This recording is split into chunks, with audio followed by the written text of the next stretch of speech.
Hey folks, John here, Old Hickory Forge. Welcome back. If it's your first time here, welcome. So, what's going on today? I'm out here in the workshop and we're getting moving on the Fantasy Challenge. So what's going on with the Fantasy Challenge, if you recall quite a while ago, I was invited to take part in the Bowie Knife Challenge. And what that was a bunch of really great blade makers all got together and made videos of making their own personal rendition of a Bowie knife. We all published the videos at the same time. And it was a lot of fun. I had a great time doing it. There actually was a dagger challenge not too long ago that I was invited to take part in, but I was getting ready for Blade Show at the time, so I was booked solid, so I told them I couldn't. We all know how that worked out, so I'm really glad to be invited back for this fantasy challenge. And the premise is, there's no real rules. You're just supposed to make a fantasy weapon. And I actually kind of had to rack my brain a little bit for this one, because I'm not very much of a fantasy fan. Like, I've never seen any of the Harry Potter or Lord of the Rings movies or anything like that. But I was a big fan of the game Skyrim. So the weapon from that game that we're going to be making is a dagger forged in the deepest pits of oblivion that is so evil that the mere sight of it has driven men mad. The bane of the righteous, I'm talking Mehrunes Razor. Let's get moving. Before we get started, just something I wanted to let you guys know in case it applies to you. If you're somebody who's been trying to reach me on the Old Hickory Forge Facebook page and you haven't been able to, I promise I'm not ignoring you. I'm actually currently banned from Facebook, so I can't get into my business page. My account as a whole is up for deactivation for multiple community standards violations, and it might get deactivated altogether. And if that happens, I might not even come back to the platform, at least in a business sense, because it's really just not a good place for artists and makers to be anymore. The traffic is just not what it used to be. Over the years, the platform has gravitated more and more towards just fake news and clickbait articles and stuff designed to make you angry, make you click on stuff and watch their ads. So it's, like I said, it's really just not a good place for small businesses anymore. So if you want to stay up to date with what's going on here at the shop and be able to get a hold of me a lot easier, Instagram is the best place. I'm much more active on that platform. It's just generally a much better platform for the type of content that I produce and all that. I know they're owned by the same parent company, but that's just, it is what it is. At this stage, it's really just not worth the trouble of rebuilding the business page from scratch with how much traffic it gets. So I just wanted to let you guys know, if you don't follow me on Instagram, make sure you do that. Link down below. Let's get started. So I'm going to try to stay as true to form to the blade in the game as I can. Some of the defining characteristics are this diamond-shaped ricasso, so that's going to be a bit of a challenge to forge in with the backward sweep of the cutting edge. The center of the blade is black in the game and the edges are bright. So I'm going to try to do some forge texturing on the inside and let the scale build up. But because of that, I'm using mono steel. What I've got here, this is a billet of, it's all 1095. This is offcuts from the blacksmith's knives that I sell on Etsy.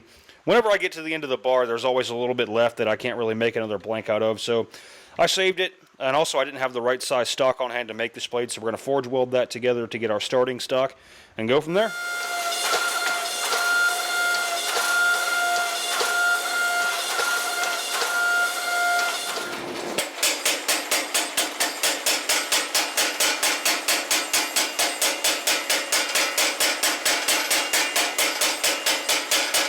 I kind of glanced over the forging process because it's very similar to making Damascus, which you've seen me do a million times. We were just taking a bunch of small pieces of steel and making one big piece of steel. So we got plenty of material there to work with. We're going to let that cool and take what we need because that's way more than we need. And we'll get started forging out this blade. So here's what I went ahead and cut off of the parent bar. I cut off the ends, ground the sides just to make sure the welds were looking good. They look good and solid, so let's get started. I could have just kept forging that out and maybe got it thin and wide enough to just go stock removal from there. But that somehow seems unbecoming of the Daedric Prince of Destruction. So we're going to get started forging this baby.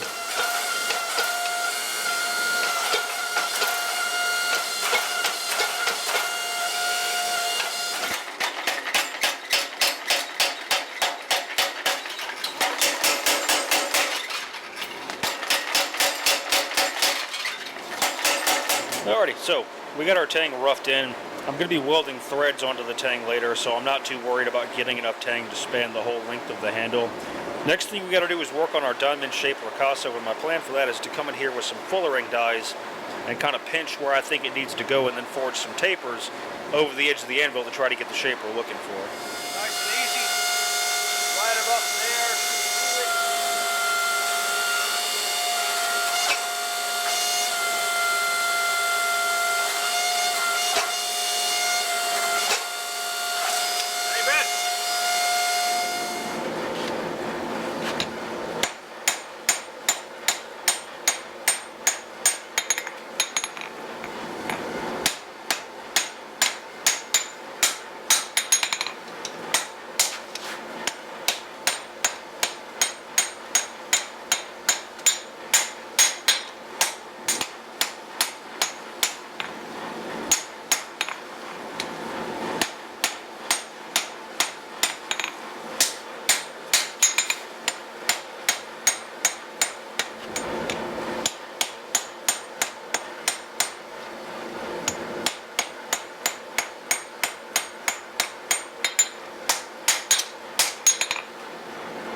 Alrighty, that ain't bad.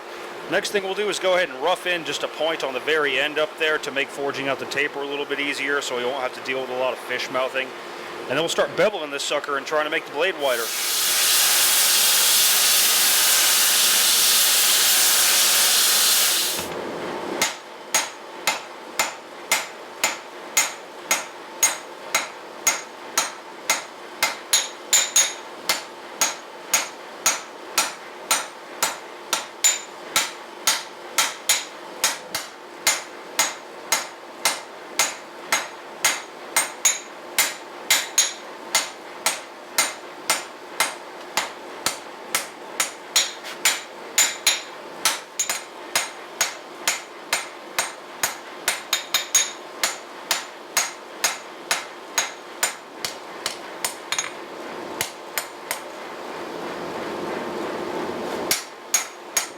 So, we got a nice pre-form going.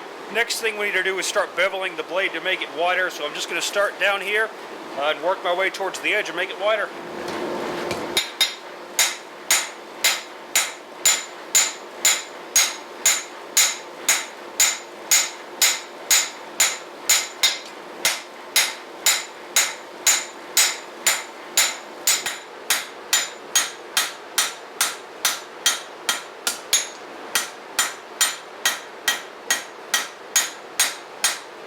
So I was noticing some of my forging footage looked really blurry, and apparently it's this is a brand new iPhone 14.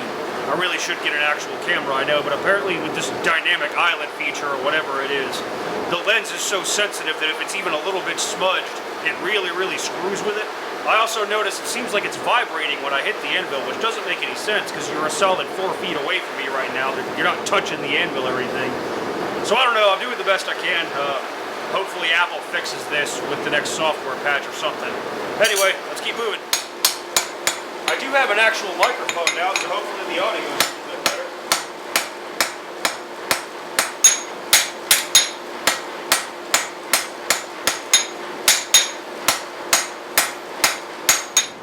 So here we are after the rough forging. Next thing to do is go ahead and get the profile ground in. So I've just kind of marked out some tentative lines and we're going to hit the grinder.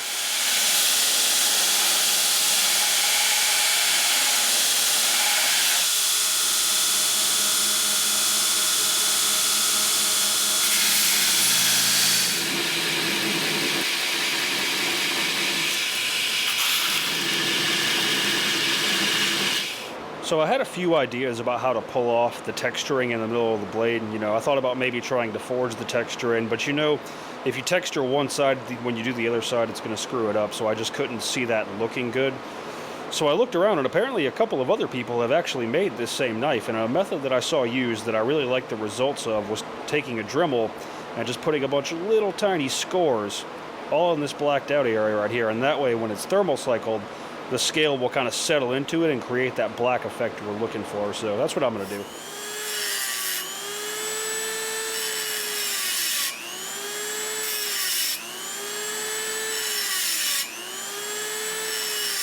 Alrighty, so that took quite a while. I've just gone over both sides and kind of randomly stippled it with a cutoff wheel on a Dremel. I'm going to thermal cycle it a couple of times and then grind over it on the bevels and the flats down here, just to kind of see how it looks and see what I'm working with.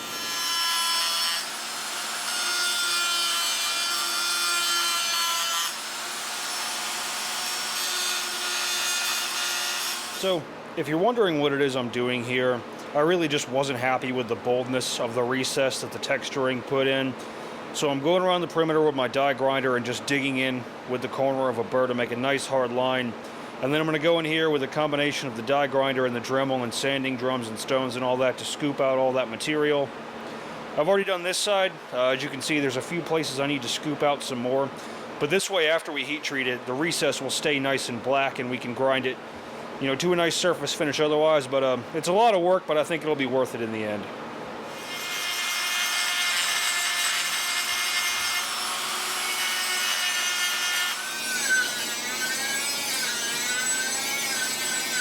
So, I'm really glad we took the time to carve out that recess. I feel like it looks a lot better and much more like the dagger in the game. I'll probably still do some minor cleanup work down here in the ricasso before we go in for heat treating, but let's get us a guard made. So the dagger has a curved cross guard. From the side, it looks like a relatively simple curved crossguard, but from the top, if you look, it's supposed to have these sort of tiers that step its way down as it works its way towards the end. And on the end, you have these barbs. And you could forge this out to a point and then fold it and forge weld it, but I feel like that won't look very good, and there's a good chance it could fail. So what I'm going to do, I've got some 3/4 inch square mild steel. We're going to fan out the ends, taper it out, until I have enough width just to grind these in and shape them and sculpt the guard how I want it. To start with, I've got 4 inches of my 3/4 inch mild steel. The first thing I'm going to do is come at these ends with a cross peen and just flare them out until we get something kind of like that. And then I'll take this guy to the power hammer and just kind of stretch it out in both directions so we kind of get a cigar-shaped cross-section. And then once I feel like I've got enough, I'll do some preliminary sculpting and we'll get the hole punched to get it fitted.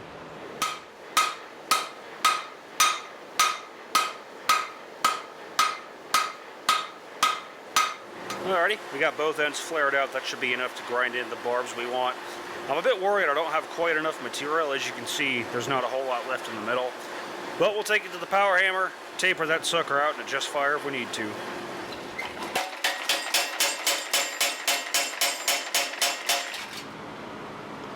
So, my first piece wasn't quite enough material like I was worried about, so I started with a little more, banged out another one that looks to be just about what I need.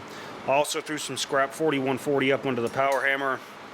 Made a little punch right quick. I'm going to grind that down nice and thin, so that'll be what we use to punch the hole for the tang into this guy after we do some preliminary grinding and kind of establish our lines, forge the curve in and all that good stuff.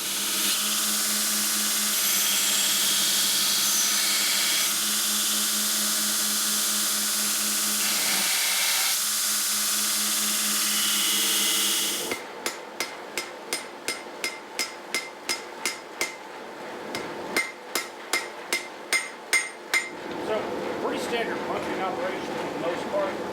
Just start from the top. Try not to leave the punch in the hole too long, keep it nice and cool. And once I get basically all the way through it, I can kind of see the ends end from the other side. I'll bring it over here, lay it on the horn, and finish punching.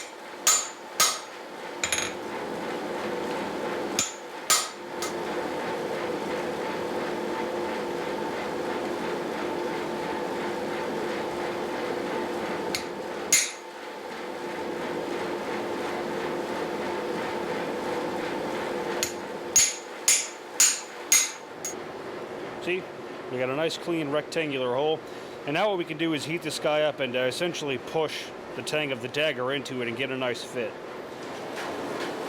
So I am pretty happy with how close I eyeballed the dimensions of that punch.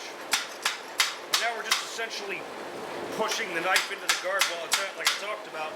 We'll get it pretty close, and then we'll refine the fit up with needle files at the end. That'll do it, really. Hey, that really isn't bad at all for a hot fit. It's not a super precise method, but it is fast. And you know, if you're doing brass or copper or something that really needs to look nice, I wouldn't do this method. But if you're doing something that's going to have kind of a forged finish, you can kind of get away with it. But one side's a little bit longer than the other, and the curve's not exactly perfect. But we got plenty of material to play with, so not any huge worries about that. Let's get to work sculpting this baby out. So we're getting moving, sculpting out the guard, and the more and more examples of this weapon that I look at online, these little barbs on the end of the guard, rather than being curved out like I have mine on my example here, they're actually either straight or slightly concave. So I'm putting a little slight concavity on mine. I've already kind of dressed up this side of the guard to show you the profile we're going for.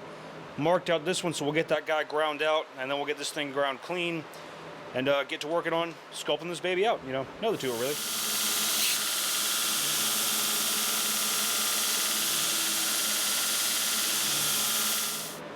Next step is to create this sort of stepped cross-section I was talking about before we got started.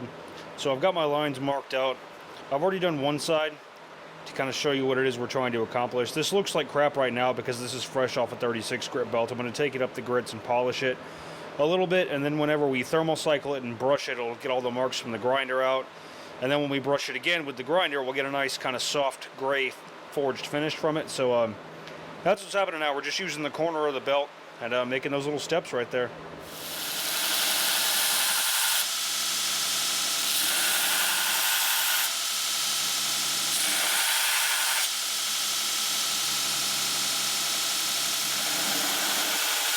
So, I got my guard sculpted out where I like it. What I'm going to do now is just heat it up, let it scale up real good, and take my block brush to it. This is a very slight abrasive action, and what it will do is actually remove some of the marks from the grinder, and then once it's cold brushed later, you'll have a really nice soft gray satin finish on the piece. Just a good little trick to know.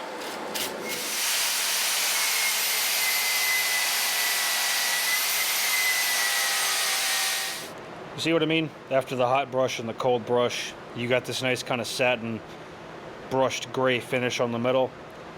Looks kind of nice, I think. So, now it's time to start going after the handle. So what I've got is a nice block of ebony I've got measured out to a length that I like, about 4.5 inches. And what I've done with the tang of my knife is I've drilled a hole, gone in with the bandsaw and made a nice little slot. And then what I got here is a grade 8 bolt that I have trimmed down to length and sanded real nice and smooth, so it's the weld will take really, really nicely. Lots of room for it to take purchase. This is a method for putting threads on the end of the tang that I've grown fond of. What's cool about it is the threads are actually wider than the parent material to some degree. You know, you have a ricasso that's a little bit over a 1/4 inch thick right in here, but as you taper the tang, it gets thinner.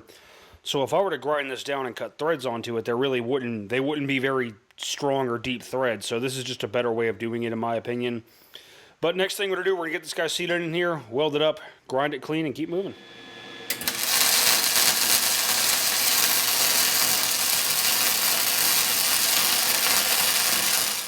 Alrighty, so we got some threads on the end of our tang now. They're welded in there nice and solid. This is actually the second one I put on. I got a little bit in too much of a hurry with the first one and accidentally burned through it. You got to be real careful when you're using this method because it heats up pretty quick. It's the same process, so I didn't bother showing it to you. We did accidentally come out with about a 1/4 inch less thread than we did before, but that's still plenty. That's more than we need, so I'm not too terribly worried about it. So let's take our block of ebony, find the center, drill some holes, broach that baby out, and make a handle.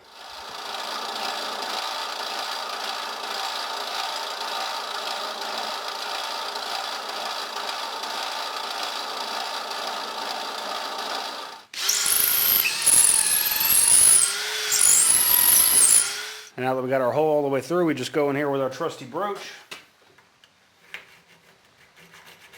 and carve out a slot for the tang. Nothing to it, really. Alrighty, we got our broaching operation done quite a while later, so now let's just go ahead and get this handle shaped out. Quick note, using ebony or a lot of tropical exotic hardwoods, really, they're very, very oily, so you want to use brand new sharp abrasive belts to work with them, otherwise they're going to gum the belts up really, really badly and you're just going to be hating life. So there's that.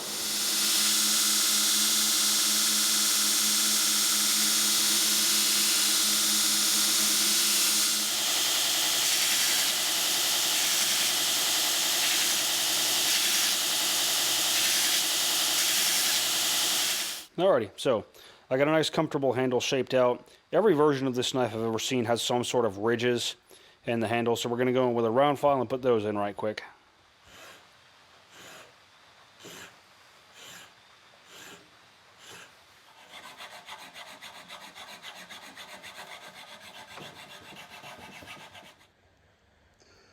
Alrighty, so we got the grooves rough filed in.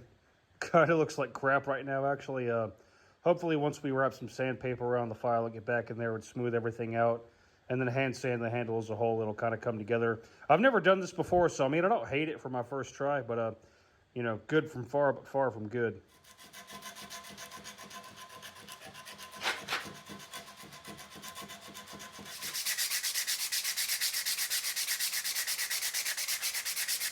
So now it's time to start going after the pommel. This is going to be a really interesting part of the build, and I've really been looking forward to it. We need to make this little spacer, make some little barbs. There's going to be 4 of them. They're not going to be quite this big or long. I've just kind of drawn them so you can see them. I do want them to be kind of out of the way of your hand. And then we need to make a sort of little claw on the bottom that's going to capture our pommel right here. This is a piece of black obsidian I bought on eBay. I bought a few of them in case I accidentally break this one. But so I've got a piece of 3/8 plate started. I've already drilled and tapped it. We're going to grind this down so it matches the end of our handle. We're going to make those barbs, spot weld them on, clean everything up, and then I got a few ideas for how I'm going to go about this. But let's get moving.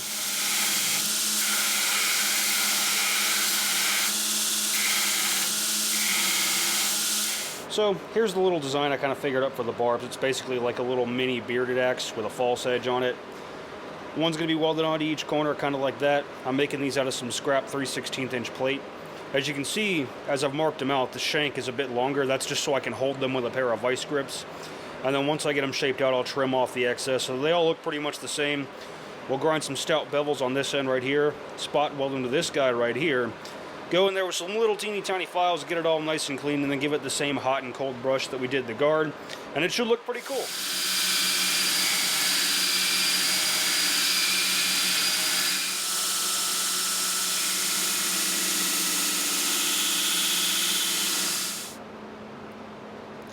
Alrighty, so we got all our barbs shaped out. This is kind of an annoying welding operation, one, because I'm kind of a crappy welder, and two, because the pieces are so small. But I got a high-speed little contraption figured out where I got my pommel piece, or spacer I should call it, in my ground clamp, resting in a little hole in the welding table so I can get the right height.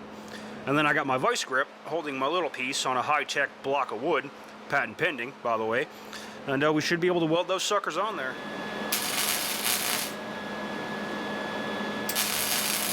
So, in terms of where that sits on the knife, that really isn't bad. You know, I might actually bring the edges of the barbs in and make them a little bit smaller. A couple of them are a little bit crooked, but once it's warmed up, we can tweak that. But let's file this baby nice and clean.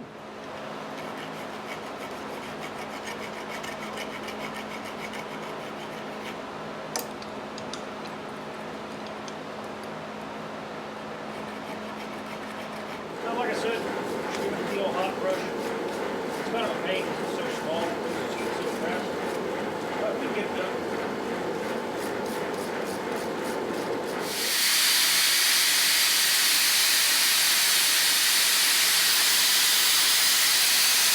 I don't have a bench grinder with a wire wheel, so to do a piece this small, I basically just have to clamp my grinder in the vise and clamp the trigger down and then carefully take a pair of vice grips and brush it. But it came out looking pretty good. You know, super impractical, but that's the way it looks in the game, so that's what we're going with. Let's see if we can go after this pommel. So, my plan for going after this pommel, I've been messing around with, you know, different measurements and styles of this little kind of pattern that I'm going to use. And this is what I came up with. Basically, the stone's going to sit in the middle. It's going to be domed on the swage block, so it'll cup the stone really well. And then we'll grind these down and taper them so they, we can bend them cold up around the stone, hopefully without breaking it. At least that's my plan. So I got this drawn out on a piece of 3/16 inch plate.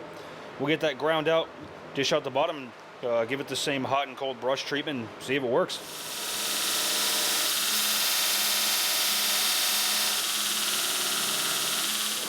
You know, if I was smart, I would have got me an 1.25 ball bearing and used it kind of as a forming swing. But I didn't. So we're just going to freehand do our best. Not too really.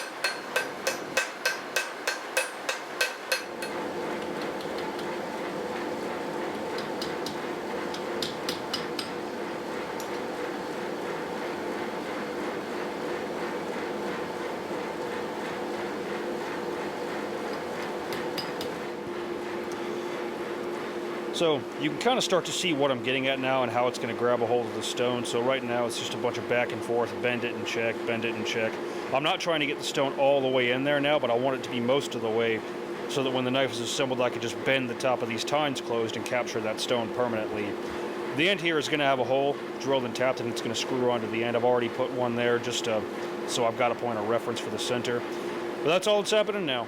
Alrighty, so I think that's about as close as I'm going to get without you know, just freehanding it. If I ever do this again, I'm going to invest in a proper ball stake. But it's in there pretty good. It's not perfect, but, you know, perfection is the enemy of completion. It's in there. It's actually snapped in real good. I'm going to have a hard time getting it out. But we'll drill and tap this hole, clean everything up, hot brush it, cold brush it, and then we'll get ready to heat treat the blade. So now you can kind of start to see how the hilt is going to come together. I went ahead and drilled and tapped the hole in the claw, trimmed the threads off so they're nice and flush with the bottom, and then set our stone in there. I'm going to use a different stone for final assembly because this one's all scratched up from being taken in and out of there a bunch of times. But that's all there is to it. Let's heat treat this bad boy. It also looks kind of hard to tell. This was sold to me as black obsidian, but it just looks like a glass ball that's been painted black. Kind of weak, but whatever. Alrighty, so to quench the blade, This may just look like my normal Parks 50, but actually it's a special quenching medium.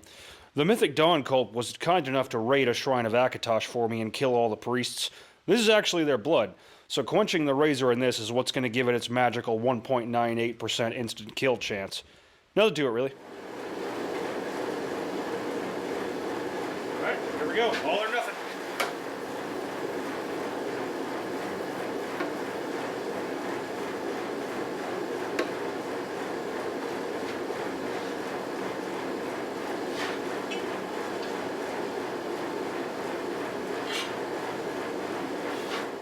Alrighty, so we're out of the quench.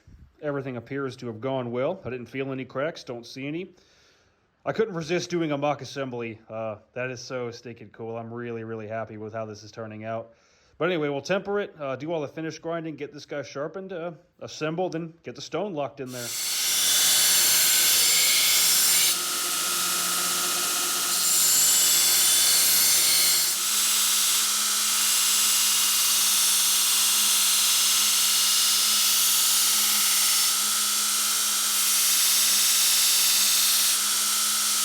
So, what you see me doing here is called convex grinding.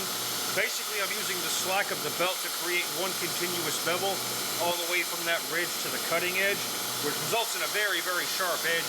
It's not the strongest, so it's not ideal for lots of knives, but for a blade like this that's meant for murder and ritual sacrifice, it's going to be okay, and I think that's what'll look the best, so that's what we're doing.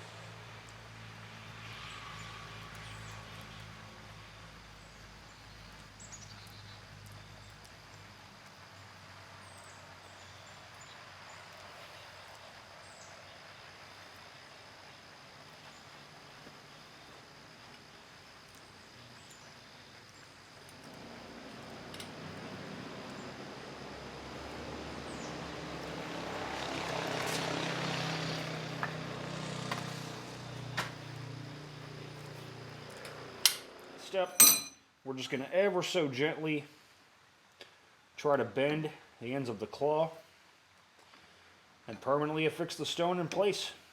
That'll do it, really.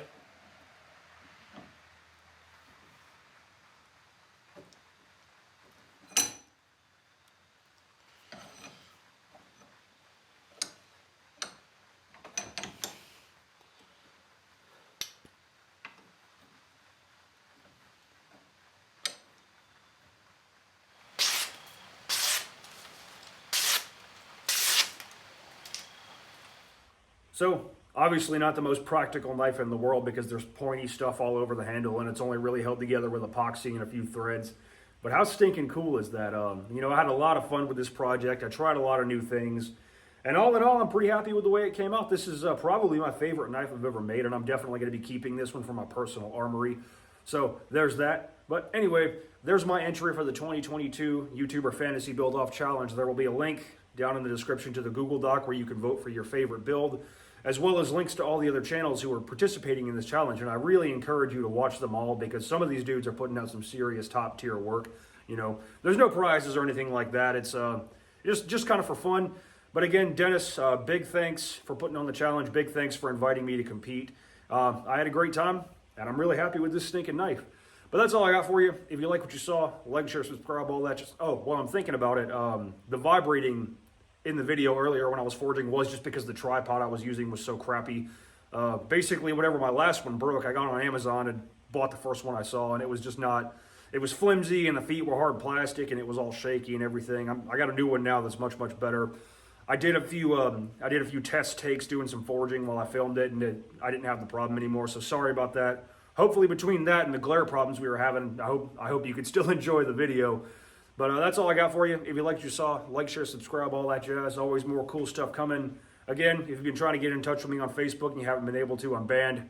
So if you're not on Instagram, get on there, and y'all take care.